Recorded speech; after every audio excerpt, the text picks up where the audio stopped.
The film opens with a resounding gunshot as a man sprints through the scene, seeking refuge behind a pillar while evading a barrage of bullets.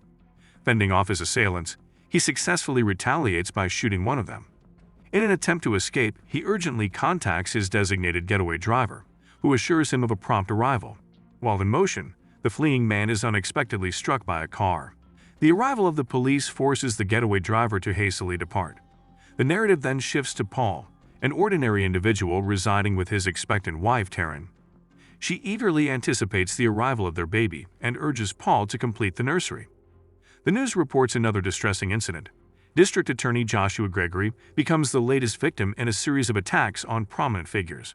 Meanwhile, Paul's phone rings, signaling the commencement of his workday. Upon reaching the hospital, we witness his dedication as a devoted nurse, ready for another day of assisting patients. At the crime scene, Detective Eric Masterson conducts a thorough examination, attempting to piece together the events. Lieutenant Regina Lewis joins him, revealing that she was the first responder and did her best to assist. Masterson endeavors to console Lewis, assuring her that Joshua wasn't entirely defenseless as he managed to fire at one of the assailants. Detective Jones interjects during their conversation, disclosing that two individuals with gunshot wounds were recently admitted to local hospitals. Armed with this information, the team decides to pursue this lead. In the hospital, Abe suffers severe injuries, including a concussion, rendering him unconscious. Paul, while at the hospital, notices an open window and a man jumps in, launching an attack. The intruder seizes Paul's ID card and swiftly escapes.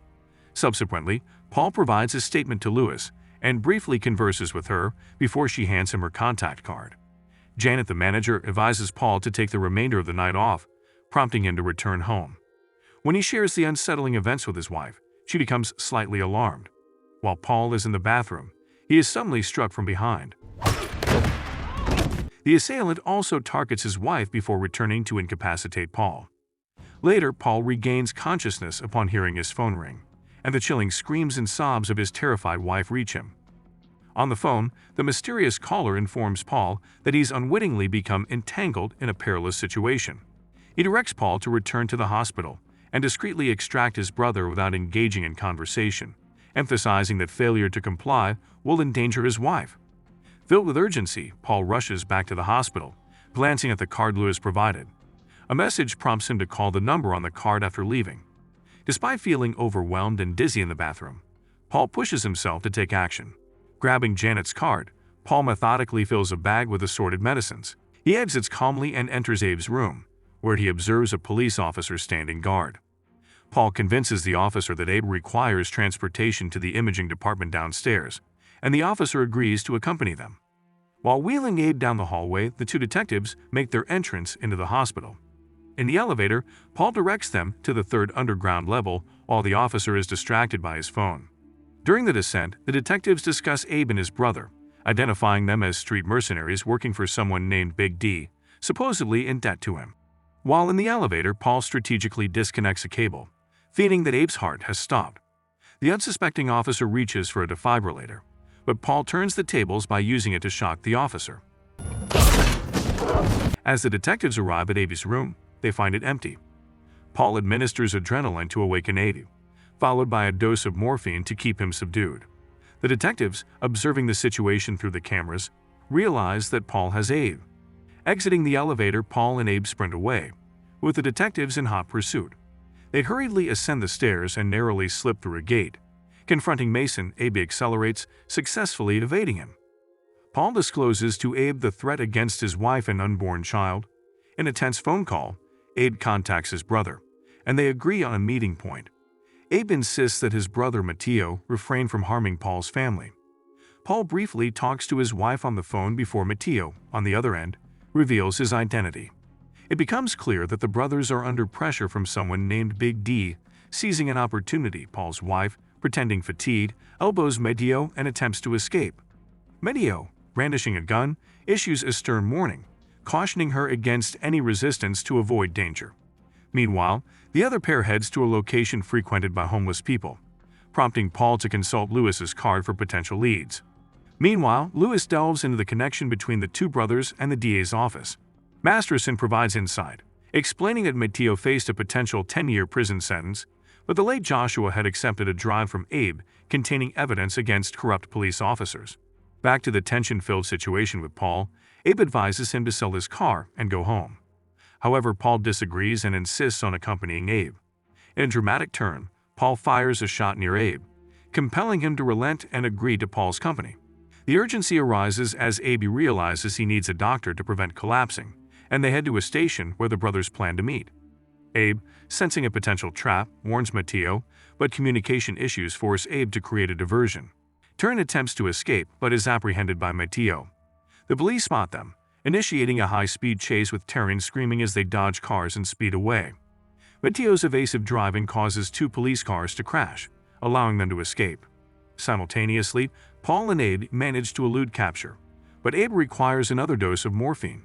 Suddenly, Paul is attacked, and Abe overpowers the assailant at a car wash. What the fuck? What are you doing? Seizing his radio and police badge, indicating trouble. Forced to take a car from an elderly woman, they quickly become the focus of the detectives' attention.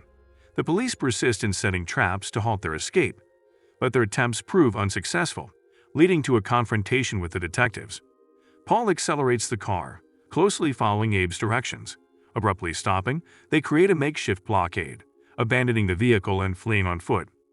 Paul makes the decision to seek refuge at Pop's, a friend's place, in an attempt to hide and evade capture. In a different location, Matteo apologizes to Taran for involving her, but she expresses worry for herself and her unborn child. Despite her pleas, Matteo refuses to let her go and recounts the story of how he and his brother have been fending for themselves since childhood. Unaware that he's being followed, Matteo enters a concealed factory. Meanwhile, Abe and Paul discuss their connection with Pops, revealing that he was one of Paul's former clients whom he had saved in the past. At the factory, Matteo informs Taran that she can leave once Abe arrives. He discreetly stashes the duffel bag received from his brother, and receives another unsettling message from Big D. Meanwhile, Abe and Paul receive clearance from Pops and proceed to meet a man known as Big Cheetah. Abe requests a favor from Cheetah, but the latter denies having any favors to spare. During their conversation, Paul charges his phone and unexpectedly receives a call from Matteo. Paul answers, and just as Abe is handed car keys, Abe notices Paul on the phone and points a gun at him, insisting that he talk to his brother. A warning message arrives, and with Abe holding Paul at gunpoint, he accuses him of causing his wife's death. Simultaneously, the stress of the day triggers Taran's labor. In parallel events, the detectives and another officer launch a raid on a pawn shop, resulting in gunfire. Paul finds himself cornered by Masterson. Lewis shoots Cheetah and ruthlessly assaults an unarmed Abe, demanding the incriminating drive. Failing to locate it, she seizes Abe's pistol, threatening him and pondering the possibility of framing this event similar to Joshua's murder. In a shocking revelation, Masterson realizes that Lewis is corrupt, responsible for Joshua's death, and framing Abe. Lewis shoots Masterson and collaborates with Jones to create a cover story while delaying the arriving police. As Jones prepares to execute Abe, Paul intervenes, shooting him repeatedly in a critical moment. Despite being in shock, Paul and Abe manage to escape the chaotic scene. Lewis, upon discovering Jones dead, comes to terms with the severity of her situation.